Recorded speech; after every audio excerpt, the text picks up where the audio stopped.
Assalamualaikum warahmatullahi wabarakatuh. Perkenalkan, nama saya Rosnaida, saya Tanisha Alsamson.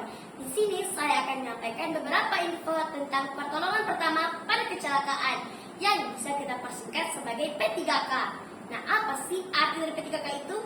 Arti dari P3K adalah memberikan pertolongan pertama kepada korban kecelakaan dengan cepat dan tepat sebelum korban dibawa ke tempat rujukan. Misal seperti dokter, puskesmas, dan rumah sakit. Nah, apa sih tujuan dari P3K juga? Tujuannya adalah pertama, mencegah cedera bertambah parah, dan yang kedua adalah menunjang upaya penyembuhan. Dalam melakukan tindakan P3K ada beberapa pedoman yang harus dipegang oleh pelaku P3K. Apa saja sih? Yaitu pertama, perlu mengamankan diri sendiri terlebih dahulu sebelum melakukan tindakan. Yang kedua adalah amankan korban dari gangguan di tempat kejadian sehingga bebas dari bahaya. Yang ketiga adalah tandai tempat kejadian sehingga orang lain bisa tahu di tempat itulah terjadi kecelakaan.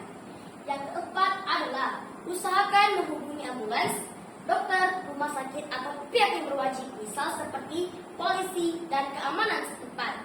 Dan yang terakhir adalah tindakan pertolongan terhadap korban kecelakaan dalam urutan yang paling tepat. Sekarang kita masuk ke dalam pelaksanaan P3K. Peralatan P3K yaitu pertama, bahan yang minimal harus tersedia, yaitu bahan yang membersihkan tangan, misal seperti sabun dan alkohol. Yang kedua adalah obat untuk mencuci luka, misal seperti air bersih, water, dan probidon iodine. Yang ketiga adalah obat untuk mengurangi rasa nyeri, misal seperti paracetamol. Dan yang keempat adalah bahan untuk menyadarkan, misalnya seperti moniak dan parfum. Alat minimal yang disediakan adalah pembalut cepat, pembalut gulung, pembalut segitiga, kapas, plaster, kasus steril, gunting, dan pinset. Sekarang kita masuk ke dalam pelaksanaan P3K, yaitu pertama, periksa kesadaran, apakah korban sadar atau tidak, pingsan, gelisah atau acuh tak acuh, hilangkan penyebab gangguan kesadaran, istirahatkan dan tenangkan korban.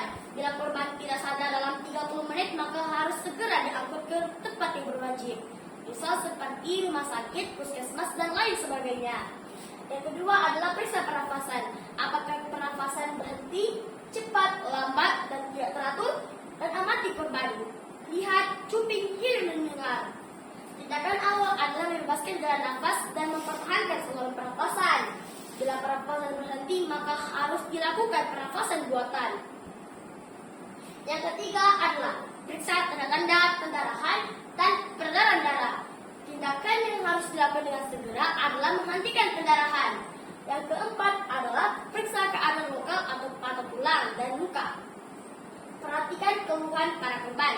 Tanyakan kepada korban apakah korban ada rasa sakit, nyeri, biru, dan sakit. Minta tunjukkan tempat yang sakit. Apabila ada luka yang dilihat dan juga apakah luka lain, beritahu korban bahwa ia akan ditolong dan ajaklah berbicara. Nah, sekarang kita masuk ke dalam beberapa gejala yang sering dialami oleh para penderita, yaitu pertama, gangguan pernafasan. Pengertiannya adalah kesulitan bernafas sampai tidak bernafas. Penyebabnya adalah penggolongannya dan proses pertolongan serta operasi gangguan. Nah, tindakan P3K-nya adalah berikan pernafasan buatan. Yang kedua adalah gangguan kesadaran. Pengertiannya adalah keadaan di mana kesadaran berkurang atau hilang sama sekali. Penyebabnya adalah pertama, benturan atau pukulan pada kepala. Yang kedua adalah sinar terik matahari langsung mengenai kepala. Yang ketiga adalah berada dalam ruangan yang penuh orang sehingga kekurangan zat asam. Yang keempat adalah keadaan tertentu di mana tubuh lemah, kurang latihan, dan berkosong serta lainnya. Nah, penggolongannya dan proses pertolongannya. Lokasi gangguan dan tindakan P3K-nya adalah pertama, angkat penderita ke tempat yang lebih teduh dan baik sirkulasi udaranya. Kedua, tunjukkan terlentang tanpa batal jika mukanya pucat atau biru. Jika mukanya merah, berikan batal. Yang ketiga adalah longgarkan semua pakaian yang mengikat. Keempat adalah bila penderita sadar, berikan minuman yang hangat. Kelima, beri selimut supaya badannya hangat. Keenam, jika perlu kirim ke rumah sakit. Yang ketiga adalah gangguan peredaran darah berat atau shock. Pengertiannya adalah keadaan yang dapat mengancam kehidupan di mana otak dan alat vital lainnya kekurangan darah oleh berbagai sebab. Penyebabnya adalah ini: Penggolongannya adalah dan lokasi gangguan serta tindakan ketiga K, yaitu pertama, bawa korban ke tempat yang teduh dan aman. Bila terdapat pendarahan di kepala, tidurkan terlentang tanpa bantal, atas kepala lebih rendah dari kaki, dan jika tidak ada patah tulang dan pendarahan di anggota badan, kaki yang tegang diluruskan.